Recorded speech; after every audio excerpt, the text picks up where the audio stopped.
আমাকে একজন প্রশ্ন করেছিল যে সেলিং প্রফেশন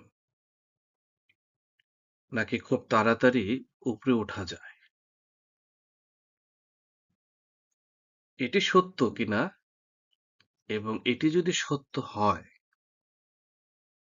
যে ব্যক্তি খুব তড়িৎ গতিতে উপরে উঠবে, তার কোন যোগ্যতা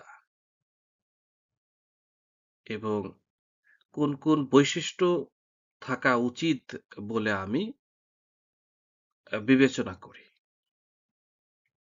আমি আপনাদেরকে বলছি, কথাটি নিতান্ত সত্য। জীবনে যদি খুব তাড়াতাড়ি আপনি উপরে উঠতে চান, জীবনে যদি আর্থিকভাবে